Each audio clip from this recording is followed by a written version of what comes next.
تو قائد اعظم اس اعتبار سے پہلے آدمی ہیں جنہوں نے کسی انگریز کو سزا دی. انہوں نے اسے تابرخاست عدالت قید کی سزا دی اور اس وقت اس پر انہوں نے 10 روپے جرمانہ کیا. 24 سال کی عمر میں اتنی دلیری کا کام کرنا کہ وہ ایک انگریز کو سزا دے دیں جو ہندوستان میں تصور نہیں کیا جا سکتا تھا. دیکھیے یہ میری ایک کتاب ہے قائد اعظم شناسی. یہ میری یعنی آخری کتاب نہیں ہے، اس کے بعد بھی میری ایک کتاب قائد اعظم کے اقوال کے حوالے سے سامنے آ چکی ہے. تو اس کتاب کا اصل بات یہ تھی کہ میں نے اتنے مضامین لکھے تھے، تو میرے ایک نوجوان دوست ہیں جو کراچی یونیورسٹی میں پڑھاتے ہیں اور ڈاکٹر سید جعفر احمد کے شاگرد ہیں، وہ بہت عزیز، یاسر حنیف ان کا نام ہے. انہوں نے مجھ سے یہ بات کہی کہ یہ آپ کے خواجہ صاحب اتنے مضامین موجود ہیں، سو ان مضامین کو اگر آپ اپڈیٹ کر دیں اور دوبارہ، تو پھر یہ خود اپنی جگہ پر ایک کتاب کی صورت میں آ سکتے ہیں سارے مضامین. تو یہ 24 موضوعات پر یہ میرے مضامین ہیں اس کتاب میں. یہ موضوعات جو ہیں یہ بڑے قائد اعظم کی اگر کوئی بائیوگرافی لکھنا چاہے تو ان موضوعات کے حوالے سے اسے بہت سارا مواد مل سکتا ہے.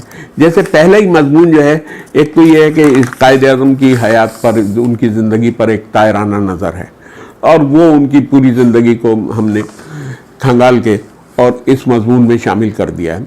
لیکن پھر اسی مضمون میں بہت ساری چیزیں درمیان میں ایسی موجود تھیں جو وہاں ڈسکس زیادہ نہیں ہو سکتی تھیں، ان کو پھر ہم نے علیحدہ کیا. جیسے قائد اعظم کی ولادت ہے کہ وہ قائد اعظم جو تھے وہ کہاں پیدا ہوئے، کراچی میں پیدا ہوئے یا جھرک میں پیدا ہوئے. اس پر ایک کنٹروورسی بہت زیادہ چلتی رہتی ہے کہ نہیں جھرک میں پیدا ہوئے تھے، کراچی میں پیدا ہوئے تھے. تو اس موضوع کو میں نے اپنا کر اور اس کی اتنی تفصیل میں میں چلا گیا کہ یہ میں نے طے کر دیا کہ کراچی میں ہی پیدا ہوئے تھے. اس پر دو رائے نہیں ہونی چاہیے. اور یہ اس زمانے میں جو کراچی کے ڈپٹی کمشنر تھے اور سید ہاشم رضا صاحب، ان سے میں نے انٹرویوز کیے بہت سارے، اور اس کے نتیجے میں یہ طے کیا کہ کس طرح سے یہ قائد اعظم جو تھے وہ ان کا یہ طے ہوا کہ کراچی میں پیدا ہوئے. میں آپ کو ایک بات بتا دوں یہ کہ جس وقت قائد اعظم کا انتقال ہوا اس وقت تک یہ پتہ نہیں تھا کراچی میں کس جگہ یہ قائد اعظم پیدا ہوئے تھے. تو قائد اعظم کی ایک بھاوش تھی جو کھارا در میں ہی رہتی تھیں، کھلنالی بلڈنگ اس کا نام تھا اس بلڈنگ کا جس میں وہ رہتی تھیں. یہ وزیر مینشن سے قریب تھی. سو ان سے جو پاکستان کے پہلے پرنسپل انفارمیشن آفیسر تھے کرنل مجید ملک، انہوں نے ایک صاحب تھے فضل حق صاحب وہاں انفارمیشن میں، ان کو یہ ٹاسک دیا کہ آپ فوری طور پر یہ معلوم کریں کہ وہ پیدا کہاں ہوئے تھے اور اس کے سلسلے میں کون سی سورسز ہمیں کام آئیں گے. تو ان خاتون سے، فاطمہ بیگم سے، جو فاطمہ بائی تھیں جو وہاں کھارا در میں رہتی تھیں، ان کو بلایا گیا اور ان سے پوچھا گیا کہاں پیدا ہوئے، چونکہ وہ بیاہ کر اسی گھر میں آئی تھیں قائد اعظم کے گھر میں. اس زمانے میں جب قائد اعظم طالب علم تھے، انہوں نے پوائنٹ آؤٹ کیا کہ یہ بلڈنگ تھی، اس کے فرسٹ فلور پہ ہم رہتے تھے اور یہاں پیدا ہوئے تھے. تو پھر جب یہ بات پوری طور پر طے ہو گئی کہ یہیں پیدا ہوئے تھے، تو پھر آپ اگر 1948 اکتوبر 1948 کا ماہ نو جو رسالہ انفارمیشن کا تھا وہ اٹھا کے دیکھیں تو اس میں ایک تصویر چھپی ہوئی ہے. وہ تصویر جو ہے وزیر مینشن کی تصویر ہے.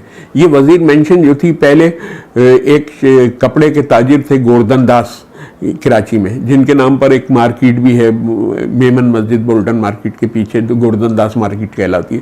یہ ان کے اصل میں جائیداد تھی. انہوں نے ایک وزیر علی صاحب تھے جو کلکتہ میں تھے، وہ کچھ کام کرتے تھے کپڑے کا اور رنگ سازی کا اور چھاپے کا کام تھا. اس سے چونکہ گوردن داس رابطے میں تھا تو اس نے ان کی کلکتہ کی جائیداد لے کر اور یہ بلڈنگ انہیں دے دی تھی.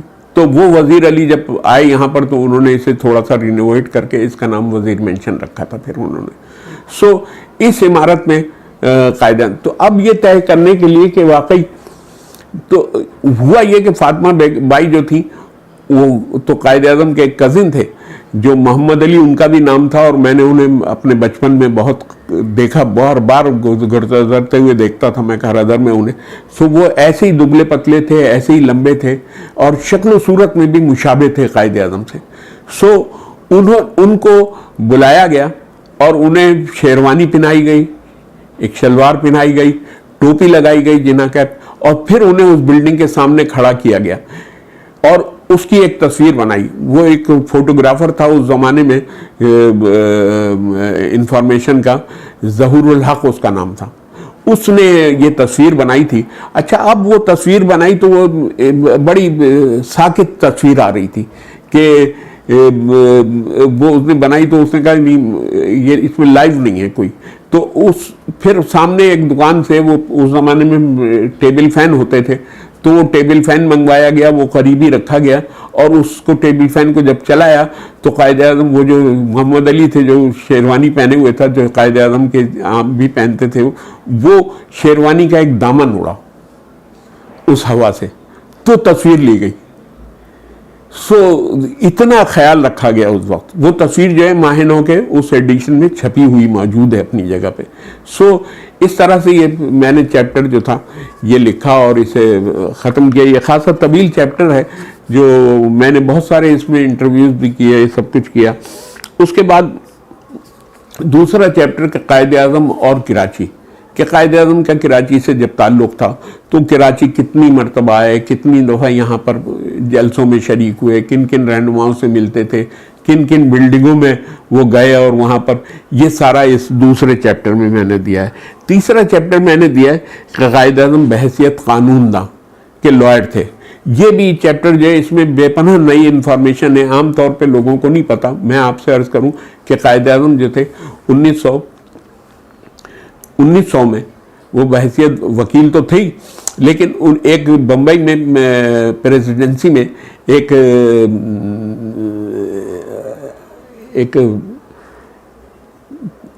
جگہ خالی ہوئی پریزیڈنسی مجسٹریٹ کی, کیونکہ جو اصل وہاں پر جو مجسٹریٹ تھے داور وہ چلے گئے تھے اور ان کی جگہ خالی تھی, تو 3 مہینے کے لیے اس پر اپائنٹ کرنا تھا. تو یہ قائد اعظم نے اپلائی کیا, تو قائد اعظم وہاں پر بحیثیت مجسٹریٹ کام کیا, جو یہ 3 مہینے آگے بڑھ کر 6 مہینے ہو گئے تھے.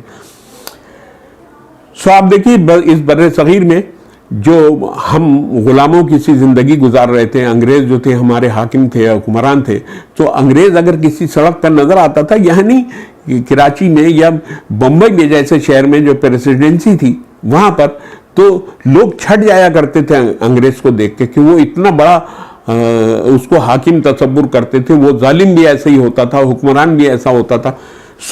نتیجہ یہ ہوا کہ ایک قائد اعظم کی عدالت میں ایک کیس آیا کہ ایک پولیس والا تھا, اس نے بمبئی کی ایک سڑک پر ایک سیاح جو تھا انگریز, وہ جہاز سے اترا بمبئی میں, تو وہ جب اس سڑک سے گزر رہا تھا تو وہ پولیس والا کھڑا ہوا تھا, تو اس پولیس والے نے اس انگریز کو سلوٹ نہیں کیا. وہ سیاح تھا, کوئی وہ تھا, تو اس نے سلوٹ نہیں کیا. نتیجہ یہ کہ اس سیاح نے اس کو زد و کوب کیا, مارا اس کو. وہ یہ کیس عدالت میں آیا اور قائد اعظم کی عدالت میں آ گیا. تو قائد اعظم اس اعتبار سے پہلے آدمی ہیں جنہوں نے کسی انگریز کو سزا دی. انہوں نے اسے تابرخاست عدالت قید کی سزا دی, اور اس وقت اس پر انہوں نے 10 روپے جرمانہ کیا. تو یہ قائد اعظم کا وہ تھا. اب وہ کتنا, اس وقت قائد اعظم کی عمر کیا تھی؟ 24 سال. 24 سال کی عمر میں اتنی دلیری کا کام کرنا کہ وہ ایک انگریز کو سزا دے دیں, جو ہندوستان میں تصور نہیں کیا جا سکتا تھا. یہ ایک بہت بڑا. تو اس چیپٹر میں میں نے وہ تفصیلات پوری درج کی ہیں. اسی طرح سے پاکستان کی نظریاتی اساس, یہ بڑا کنٹروورشل موضوع ہے. اس پر بہت سارے لوگ کہتے ہیں کہ نہیں پاکستان سیکولر تھا اور کچھ لوگ کہتے ہیں نہیں یہ اسلامک تھا پاکستان. تو اس پر میں نے بحث کی ہے پوری حوالوں کے ساتھ. اور میرا ایک آخری اس میں نقطہ یہ ہے کہ دیکھیے, آپ یہ کہیں اگر کہ قائد اعظم جو تھے وہ سیکولر تھے اور انہوں نے سیکولر پاکستان بنانا چاہتے تھے, تو یہ تاریخی شواہد کی روشنی میں درست نہیں ہے. دیکھیے مسلم لیگ کا جو لیٹر ہیڈ ہوتا تھا نا, اس کے اوپر جو مسلم لیگ کا مونوگرام تھا, اس کے اندر لکھا ہوا تھا وَاعْتَصِمُوا بِحَبْلِ اللَّهِ جَمِيعًا. تو یہ یعنی قرآن سے ڈرائیو کر رہے تھے نا وہ اس وقت. تو اب یہ صورتحال, اور قائد اعظم وہ آدمی ہیں, میں نے ان کی پوری تقاریر پڑھی ہیں, تو کہیں انہوں نے لفظ سیکولر استعمال نہیں کیا. جس آدمی نے لفظ سیکولر نہیں استعمال کیا ہو وہ کہ سیکولر کس طرح سے ہو سکتا ہے؟ آپ اس کو یہ کیسے کہہ سکتے ہیں؟ اچھا جہاں تک یہ بات ہے کہ پاکستان کا مطلب کیا لا الہ الا اللہ، تو یہ نعرہ جو ہے یہ کبھی مسلم لیگ کے پلیٹ فارم سے نہیں لگایا گیا. یہ نعرہ جو ہے یہ عوام میں لگتا تھا. چونکہ جلندھر میں ایک کانفرنس ہوئی تھی طالب علموں کی، مسلم اسٹوڈنٹ فیڈریشن کی، وہاں ایک نظم پڑھی گئی تھی، اس نظم میں ایک یہ مصرع تھا. یہ مصرع اتنا مقبول ہو گیا، عام ہو گیا کہ لوگوں نے سمجھا کہ یار یہ ہمارے جو مقاصد ہیں اور ہمارے جو جد و جہد ہے اس کا یہ مصرع آئینہ دار ہے، تو انہوں نے پڑھنا شروع کر دیا تھا. لیکن مسلم لیگ کے پلیٹ فارم سے کبھی یہ نعرہ نہیں لگا. اچھا اب میں آپ سے ایک بات اور عرض کر دوں، یہ قانونی سی بات ہے کہ مسلم لیگ کے پلیٹ فارم سے جو بات ہوتی تھی وہی بات جو تھی وہ تصور کی جاتی تھی یہ تحریک پاکستان کا حصہ ہے. اگر ایسا نہ ہوتا تو دیکھیے 1933 میں چودھری رحمت علی نے پاکستان کا نام تخلیق کیا، انہوں نے پاکستان کا لفظ ایجاد کیا. پھر انہوں نے اتنا بڑا منصوبہ دیا ناؤ اینڈ نیور میں کہ ایک علیحدہ ریاست ہونا چاہیے، یہ سب کچھ. لیکن قائد اعظم ان کو بار بار 2 دفعہ انہوں نے لکھا ہے، قائد اعظم نے ان کو، کہ آپ مسلم لیگ کے پلیٹ فارم پر آ کے یہ بات کیجئے، مسلم لیگ میں شامل ہو جائیے. اور قائد اعظم ہر آدمی سے یہ کہتے تھے پہلے مسلم لیگ میں شامل ہو جائیے، اس کے پرچم کے تلے آ جائیے تو پھر ہم آپ کی بات سنیں گے. چودھری رحمت علی نہیں آئے، جس کا نتیجہ یہ کہ آج چودھری رحمت علی جو ہیں وہ چند پڑھے لکھے لوگوں کے درمیان تو معروف ہیں. ایک آدمی جس نے پاکستان کا نام تخلیق کیا ہے نا، اور ایسی دنیا میں کہیں کوئی مثال نہیں ملتی کہ کسی آدمی نے کسی ملک کا نام رکھا ہو، اس آدمی کو یہ اتنا بڑا کریڈٹ جاتا ہے. انہوں نے وہ نہیں آئے، نتیجہ یہ کہ وہ تحریک پاکستان کا حصہ نہیں بن سکے. الگ سے تو ہماری تاریخ کا حصہ ہیں وہ، ہے نا.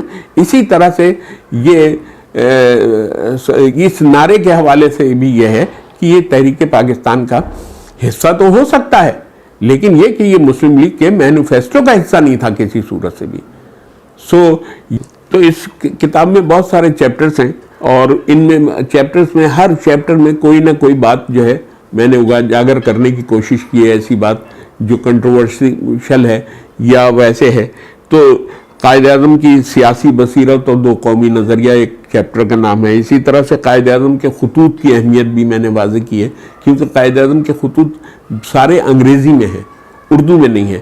یہ میری کتاب جو ہے قائد اعظم خطوط کے آئینے میں، وہ یہ کتاب میں نے جو کی تھی، تو اس میں میں نے قائد اعظم کے تقریباً 100-150 خط جو ہیں ترجمہ کیے اور وہ اردو میں دیے، تاکہ اردو داں طبقہ جو ہے اس کو بھی پتہ چل سکے کہ قائد اعظم کس طرح سے خط لکھتے تھے، کیا بات کرتے تھے، کیسی کرتے تھے. تو یہ قائد اعظم کے خطوط کی اہمیت پہ ایک چیپٹر ہے. قائد اعظم کی دستاویزات ہیں، کیونکہ قائد اعظم کی بہت ساری دستاویزات ہیں، 1 لاکھ سے زائد پیپرز ہیں اس میں، قائد اعظم پیپرز میں، اس میں یعنی ہر قسم کی چیز موجود ہے. جائیداد کے کاغذات ہیں، قائد اعظم کے اپنی پرسنل کرسپونڈنس ہیں، بہت ساری کٹنگز ہیں اخبارات کی، یہ وہ. اور وہاں میں نے دیکھا کہ ایک کاغذ ایسا بھی تھا جس پہ کسی نے قائد اعظم کو اپنے گھر کا پتہ بتایا تھا، سڑکیں جیسے لکیریں کھینچ کے کہ یہاں سے مڑیں تو یہاں مڑیں، تو وہ کاغذ بھی ان کے پاس محفوظ ہیں. تو وہ قائد اعظم اتنے اس معاملے میں وہ تھے پرٹیکولر کہ وہ چیزوں کو حفاظت سے رکھا کرتے تھے. تو قائد اعظم کی دستاویزات ہیں. قائد اعظم اور مسلم اخبارات ہیں، کیونکہ 1936 تک مسلم اخبارات بہت کم تھے جو مسلم لیگ کے موقف کو بیان کر سکیں، قائد اعظم کے موقف کو بیان کر سکیں. سارے ہندوؤں کے اخبارات تھے جو موقف کو توڑ مڑوڑ کے پیش کرتے تھے. تو قائد اعظم نے یہ ضرورت محسوس کی کہ اخبارات مسلم نکالے جائیں. اس کے بعد ایک طویل فہرست ہو گئی اخبارات کے. قائد اعظم نے 1936 سے لے کر 1947 تک مسلم اخبارات کی ایک بڑی تعداد تھی پورے ہندوستان میں، 90 سے زائد اخبارات تھے وہ. یہ قائد اعظم کی جد و جہد اور تحریک کا نتیجہ تھے کہ یہ اخبارات کو، اس سلسلے میں قائد اعظم کی کرسپونڈنس موجود ہے ساری کی ساری. اسی طرح سے میں نے یہ کیا کہ لفظ قائد اعظم جو ہے، جو ان کا خطاب ہے، یہ کس طرح سے ان کے نام کا حصہ بنا. اس میں میں نے یہ بات بتائی ہے کہ ہندوستان میں یہ پہلے آدمی نہیں ہے قائد اعظم کے جن کے ساتھ قائد اعظم کا لفظ لگا. اس سے پہلے بھی بہت سارے لوگ تھے جن کے نام کے ساتھ قائد اعظم، یعنی ایون وہ ایک مرتبہ لگا ہو، لیکن یہ کہ اس میں گاندھی کے نام کے ساتھ بھی قائد اعظم لگا. ایک زمانہ اخبار کانپور سے نکلتا تھا، اس میں ایک اشتہار چھپا گاندھی کی تقریروں کے حوالے سے، اس میں لکھا تھا ہندوستان کے قائد اعظم کرم چند موہن چند کرم چند گاندھی، جو ان کا نام تھا وہ پورا دیا گیا اس میں. اسی طرح سے ابوالکلام آزاد کے نام کے ساتھ یہ لگا، اسی طرح سے ڈاکٹر مختار احمد انصاری کے نام کے ساتھ لگا، اسی طرح سے مصطفیٰ کمال اتا ترک کے نام کے ساتھ لگا یہ لفظ قائد اعظم. لیکن یہ 1937 میں لکھنؤ سیشن جو تھا، جو ہوا تھا مسلم لیگ کا، اس میں جب قائد اعظم کو قائد اعظم کہا گیا تو یہ لفظ جو ہے پورے ہندوستان میں پھیل گیا، اور قائد اعظم کے نام کے جیسے آپ کو معلوم ہو کہ ایک خط بھی گاندھی نے لکھا تھا قائد اعظم کو کہ مجھے بتایا ہے کسی نے کہ آپ کو آپ کے جو مداح ہیں اور جو آپ کے وہ ہیں وہ آپ کو قائد اعظم کہتے ہیں، تو میں آپ کو ہمیشہ شری جنا لکھتا تھا، لیکن اب میں نے طے کیا کہ میں آپ کو قائد اعظم لکھوں گا. اور اس کے بعد اس نے خط لکھا قائد، تو اس کا جواب قائد اعظم کا ریکارڈ پہ موجود ہے. انہوں نے کہا کہ گلاب کو کسی نام سے پکاریں وہ گلابی رہتا ہے. تو یہ اس خطاب کا، یہ قائد اعظم کے خطاب کا ایک پورا جائزہ اس میں موجود ہے. پھر یہ کہ قائد اعظم کی خوش لباسی، بر صغیر کے نہایت خوش لباس آدمی تھے، یعنی ایسے کہ وائسرائے کی بیوی جو ہے اپنی والدہ کو لندن خط لکھ رہی تو اس نے لکھا کہ میں نے ہندوستان میں ایک ایسے وکیل کو دیکھا ہے کہ جو بے پناہ نفاست کے ساتھ لباس پہنتے ہیں، وہ گفتگو جس طرح سے کرتے ہیں، جس طرح سے ان کا اسٹائل ہے بات کرنے کا، تو وہ سب کچھ ایسا لگتا ہے کہ مجھے لگتا ہے کہ جیسے ہندوستان میں لائٹ جارج پیدا ہو گیا. یہ اس نے ٹریبیوٹ کیا قائد اعظم کا. تو قائد اعظم بہت خوش لباس آدمی تھے، ایک ایک چیز دیکھا کرتے تھے، نک سک سے درست لباس وہ پہنا کرتے تھے.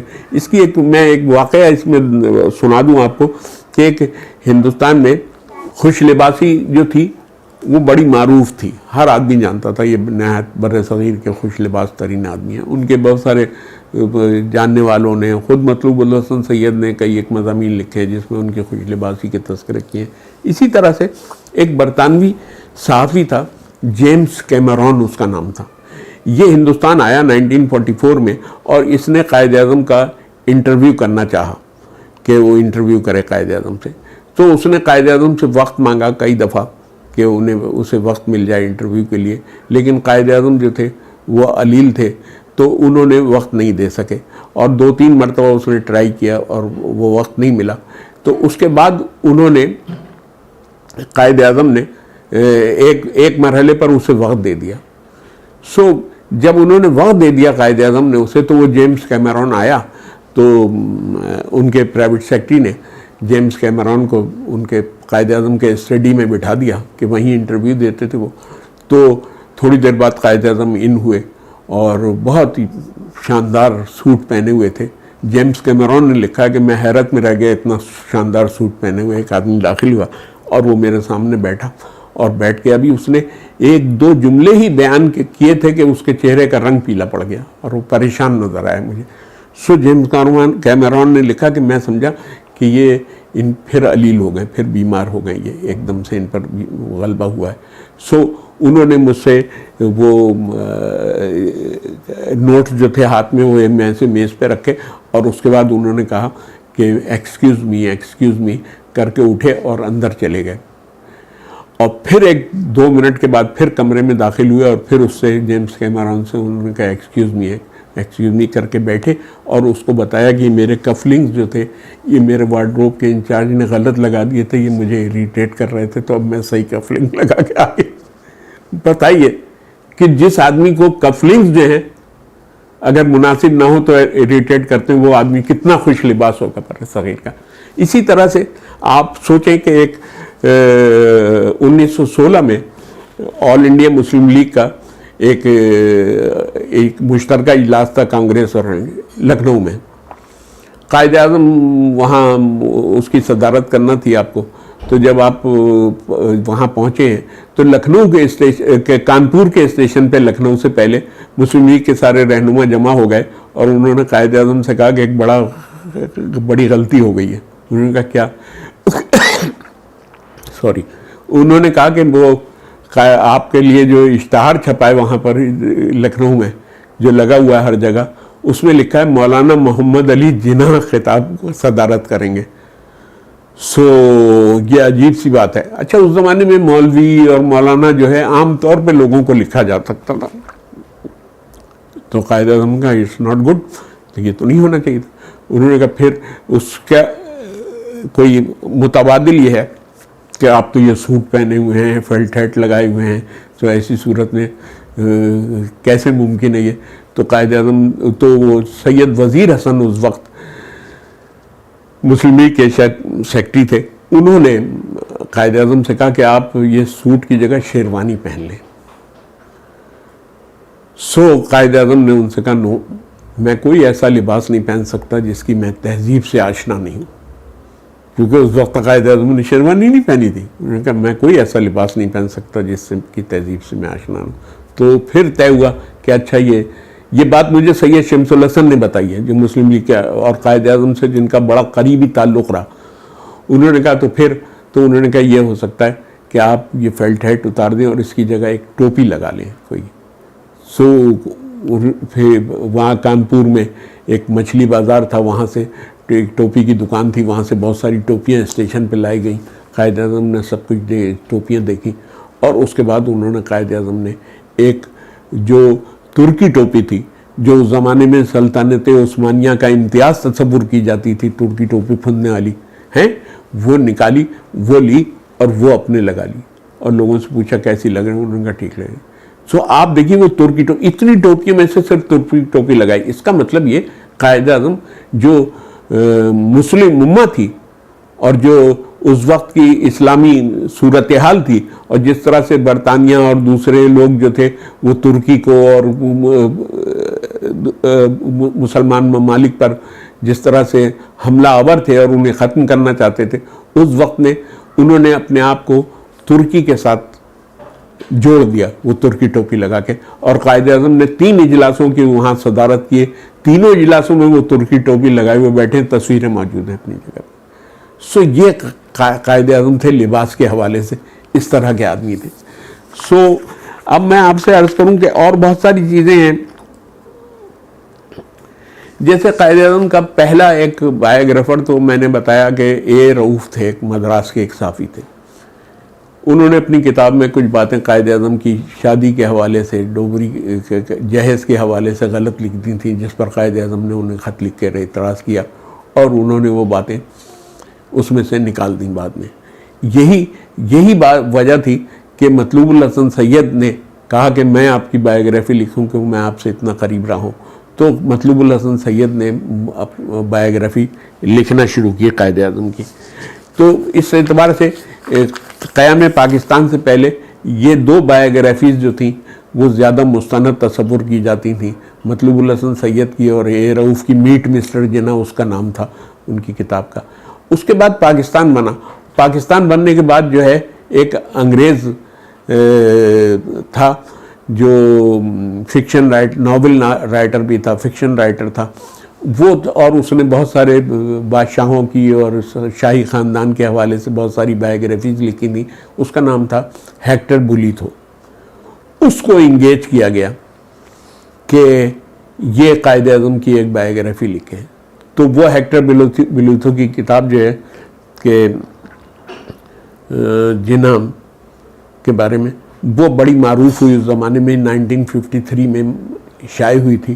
اور اس کتاب میں قائد اعظم کی زندگی کے بارے میں بہت ساری ابتدائی باتیں موجود ہیں, کیونکہ وہ وقت وہ تھا جب قائد اعظم کے ساتھی اور تحریک پاکستان کے لوگ سب حیات تھے, اور بولیتھو کو یہ ایک ایڈوانٹیج تھا کہ ان سب لوگوں سے وہ ملا اور ان کے انٹرویوز کیے.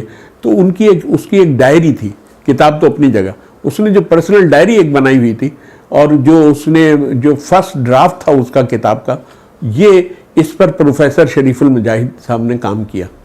سو ان کی ایک کتاب آکسفورڈ سے چھپی تھی, اس کی تفصیلات میں نے ایک اگلے چیپٹر میں دی ہیں کہ ہیکٹر بولیتھو اور شریف المجاہد جو آخری وائسرائے تھا اس سے ان کا کیا تعلق تھا, وہ تمام اس میں درج کیا ہے. پھر یہ کہ قائد اعظم کا آخری اور فیصلہ کن مارکہ, وہ جب انہوں نے 3 جون پلان کو ایکسیپٹ کیا ہے. اسی طرح سے قائد اعظم بحیثیت گورنر جنرل کی حیثیت سے انہوں نے جو تقاریر کی اس کے آئینے میں. اور یہ آپ کو یہاں میں ایک بات اور عرض کرتا چلوں اگر یہ طوالت نہ پکڑے صورتحال, تو قائد اعظم کو جب گورنر جنرل بنایا گیا مسلم لیگ کی ورکنگ کمیٹی میں یہ طے ہوا کہ ہمارے, چونکہ لارڈ ماؤنٹ بیٹن کہہ رہا تھا کہ کامن گورنر جنرل ہونا چاہیے, تو قائد اعظم نے مسلم لیگ نے طے کیا نہیں, ہمارے بانی آپ ہیں, ہمیں یعنی ہمارے صدر آپ رہے ہیں, پوری جد و جہد آپ کی اس میں سرپرستی میں ہم نے کی ہے, تو پاکستان کے پہلے گورنر جنرل آپ ہی ہوں گے. تو قائد اعظم کو جب پہلا گورنر جنرل نامنیٹ کیا مسلم لیگ کی ورکنگ کمیٹی نے, یہ شاید جولائی 1947 کی بات ہے, تو کسی نے یہ تجویز قائد اعظم کے سامنے پیش کی کہ آپ چونکہ اتنے رئیس آدمی ہیں, اتنے امیر آدمی ہیں, اور کہ آپ کو شاید تنخواہ کی اتنی ضرورت نہ ہو, تو آپ علامتی طور پر 1 روپیہ تنخواہ لیں گے. تو قائد اعظم نے منع کر دیا, انہوں نے کہا نو, جو گورنر جنرل کی تنخواہ ہے وہی میں لوں گا, کیونکہ میں اپنے بعد آنے والوں کے لیے کوئی مشکل پیدا کرنا نہیں چاہتا. تو یہ دیکھیے وہ آدمی اتنی دور تک سوچا کرتا تھے وہ. سو یہ ایک مضمون اس حوالے سے بھی ہے. قائد اعظم کی تنخواہ جو تھی وہ اب مجھے صحیح یاد نہیں ہے, لیکن 10,000 کچھ روپے تھی, اور ان کا باقاعدہ انکم ٹیکس کٹتا تھا, جو بل موجود ہیں ہر جگہ. تو یہ ہے. اس کے بعد قائد اعظم اور اردو, کہ قائد اعظم اردو کے کس قدر وکیل تھے, کیسے بار بار کہتے تھے کہ اردو ہماری قومی زبان ہوگی, اس کے حوالے سے ہے. پھر قائد اعظم کی علالت اور رحلت, کہ وہ کب سے بیمار ہونا شروع ہوئے, پھر کس طرح سے ان کی رحلت ہوئی, اور وہ کس طرح سے ماری پور روڈ پہ ان کی گاڑی خراب ہوئی, یہ سب. یہ دیکھیے, یہ میں نے جو قائد اعظم کے 7 لوگ تھے نا, جیسے سید ہاشم رضا اس وقت کراچی کے ڈپٹی کمشنر تھے, تو ان سے میں نے سارے انٹرویو کر کے چیزیں معلوم کی. تو یہ بات طے ہو گئی کہ قائد اعظم جو تھے وہ جب ماری پور کے ایئرپورٹ پہ اترے تو باقاعدہ حیات تھے. پھر انہوں نے کہا کہ نہیں, مجھے کسی کو اطلاع نہیں ہونی چاہیے کہ میں آ رہا ہوں, چونکہ قائد اعظم یہ نہیں چاہتے تھے کہ جس ہجوم کو میں نے قوم کی شکل دے دی ہے, وہ ہجوم جو ہے مجھے ہوائی جہاز سے اسٹریچر پر اتارتا ہوا دیکھے. تو انہوں نے کہا کہ کوئی کسی کو آنے کی ضرورت نہیں ہے. سو وہ بہت خفیہ طور پر انہیں لایا گیا, اور وہ ہاشم رضا صاحب کہتے ہیں کہ وہ باقاعدہ حیات تھے, اور شام کے وقت میں ان کی گاڑی خراب ہوئی تھی, پھر اس گاڑی کو لے کے تبدیل کیا گیا, اور پھر ہم گورنر جنرل ہاؤس لے گئے, جہاں وہ 10:25 پر ان کا انتقال ہوا. سو میں نے اس کنٹروورسی کو اس مضمون میں قائد اعظم کی علالت اور رحلت میں وہ کیا ہے. اس کے بعد قائد اعظم کے انتقال پر جو عالمی رہنماؤں نے میسیجز بھیجے تھے کہ ان کو کہ اور تعزیتی پیغامات تھے, وہ سارے کے سارے وہ میں نے لیے ہیں. پھر قائد اعظم کی قیادت کا کیا سب سے بڑا پہلو تھا وہ ایک چیپٹر میں درج کیا ہے. قائد اعظم کی عوام سے کیا توقعات تھی, وہ بار بار اپنے لوگوں کو خطاب کرتے ہیں, ان سے کہتے ہیں آپ ایسا کریں. تو وہ ہے, جیسا کہ ایک جملہ تو ان کا عجیب و غریب ہے, جو لاہور میں انہوں نے اکتوبر 1947 میں ایک وہاں پر یونیورسٹی کا گراؤنڈ تھا, اس میں تقریر کرتے ہوئے کہا تھا, اور طالب علموں سے بھی اور جہاں لوگ تھے ان سے انہوں نے کہا کہ آپ اپنی تاریخ کا مطالعہ کیجئے تاکہ آپ پہ عظمت کے نئے دروازے واہ ہو سکیں. سو یہ ایک ایسا عجیب جملہ تھا جس میں انہوں نے قوم کو میسج دیا کہ آپ کو اپنی ہسٹری کو یاد رکھنا چاہیے. اسی طرح سے رتی جنا قائد اعظم کی شریک حیات جن سے ان کی شادی ہوئی تھی, تو وہ بھی ایک بڑا مسئلہ ہے. اس پر میری کتابیں بھی موجود ہیں, 2 کتابیں میں نے اس میں لکھی ہیں. اس کے علاوہ میری کتاب کا میں نے وہ انگلش میں جب اردو کی کتاب جو ویلکم بک پورٹ سے چھپی تھی وہ خاصی مقبول ہو گئی, تو لوگوں نے مجھ سے کہا یہ انگریزی والے اس سے محروم ہیں, تو میں نے اس کا ترجمہ کیا. پھر پاکستان اسٹڈی سینٹر جامعہ کراچی سے وہ رتی جنا ٹولڈ اینڈ انٹولڈ اسٹوری کے عنوان سے چھپی. پھر یہ جب بڑی مقبول ہو گئی تو مجھے آکسفورڈ یونیورسٹی پریس سے ٹیلی فون آیا کہ صاحب یہ اس کے آپ نے رائٹس جو ہیں پاکستانی اسٹڈی سینٹر کو دے رکھے ہیں. میں نے کہا نہیں رائٹس نہیں ہے اس کے. تو انہوں نے کہا کیا یہ ممکن ہے کہ اس کتاب کا ایک ایڈیشن ہم چھائے کریں آکسفورڈ یونیورسٹی پریس سے. سو میں نے ڈاکٹر جعفر سے اجازت لے کے انہیں دے دیا تھا. سو وہاں سے اس کتاب کا ایک ایڈیشن شائع ہوا انگریزی کتاب کا, اور انہوں نے اسے تھوڑا سا ایڈٹ کر کے شائع کیا تھا, ہے نا. اسی طرح سے پھر قائد اعظم کی بیٹی دینا واڈیا, ان کے بارے میں بہت ساری کنٹروورسیز تھیں, اور وہ میں نے ایک اس کے بعد چیپٹر ہے اس میں اسے سارے کو سارا احاطہ کیا ان کا اور ان کو بیان کیا ہے. اور پھر قائد اعظم کی ہمشیرہ محترمہ فاطمہ جناح, کیونکہ فاطمہ جناح جو ہے وہ قائد اعظم کی 1929 سے لے کر اور 1948 تک شریک رہیں ان کے ساتھ ہر معاملے میں, ہر جگہ, اور ان کی کتاب بھی موجود ہے. میرا بھائی, اتفاق سے یہ اعزاز بھی مجھے حاصل ہے کہ پاکستان میں اس کا میرا مائی برادر جو فاطمہ جناح کی کتاب تھی اس کا پہلا ترجمہ میرا بھائی کے عنوان سے میں نے کیا تھا جو قائد اعظم اکیڈمی سے چھپا تھا. Thank you.